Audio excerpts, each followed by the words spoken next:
And welcome back to Archives of Fabella Daily, the only podcast breaking down its magic system. Today is March 30th, equal to Aries 10th. Books are available on Amazon. Please rate and review the podcast on iTunes or wherever you listen to your podcasts, and hit that subscribe button for more great stories right in your feed. 114 AD is remembered as the year Roman Emperor Trajan defeated the Parthians and overran Armenia and northern Mesopotamia. In the neighboring magical world of Fabella, a gnome was first to write the laws of magic that would define her legacy. I'm Dylan Foley, and this is Archives of Fabella.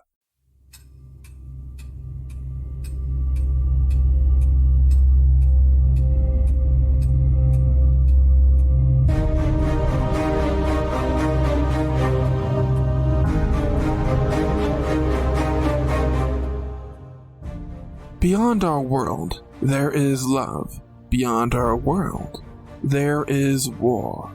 Beyond our world, there is life. Beyond our world, there is Fabella.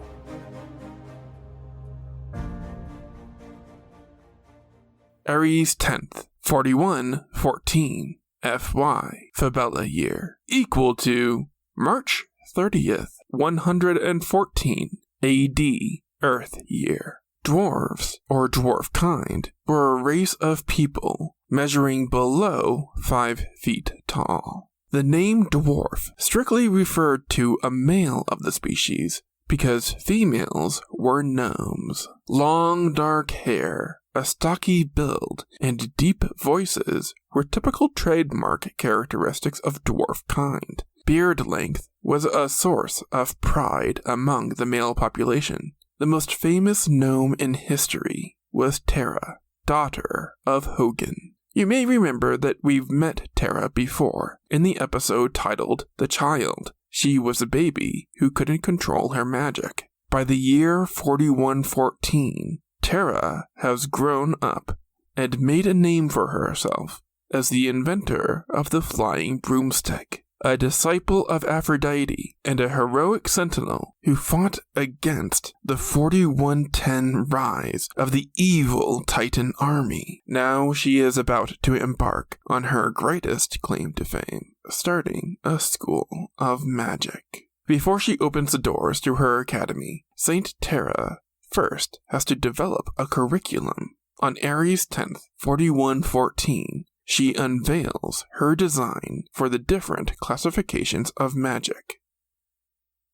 Basic spell casting is any incantation centered around words repeated out loud or created from a spellbook. It encompasses jinxes, hexes, and curses. Jinxes are childish, playful spells, normally done by young witches and wizards. Terra designed her curriculum to ignore these, but kids will be kids, and the casting of jinxes persisted throughout the school's history. Hexes were attack spells, used during duels or roughhousing. They were taught by faculty, only as a means of self-defense, and not considered especially lethal. Curses, on the other hand, are lethal, and regarded as illegal dark magic to perform in society. Students caught cursing each other immediately face expulsion and criminal charges.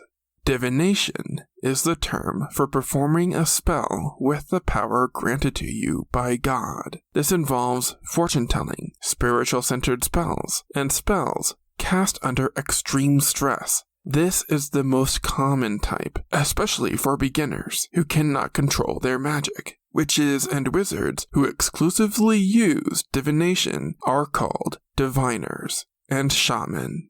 Conjuration is centered on summoning something, like an object or the spirit of a dead relative.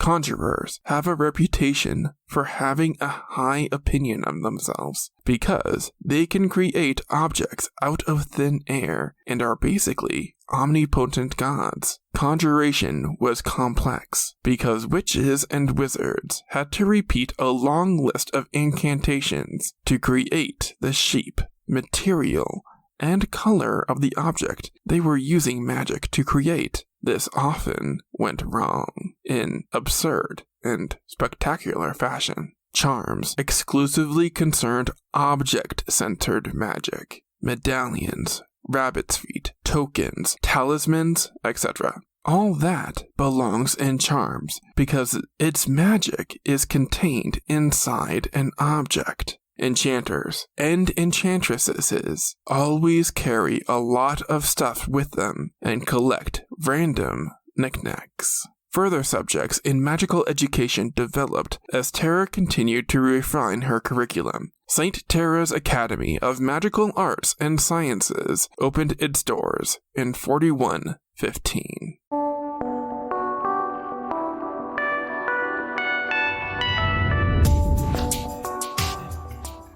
That's going to do it for us today. Tune in tomorrow for a new story that hits a little close to home. Subscribe now to get more new episodes right in your feed. Rate and review the podcast on iTunes or wherever you listen to your podcasts. Send your questions to archivesofabella@gmail.com. Archives of Fabella is created, produced, and hosted by Dylan Foley, with music by Garrett Ferris and audio blocks. Books are available on Amazon in ebook and paperback. As always, look outside of what is possible and think about what might be.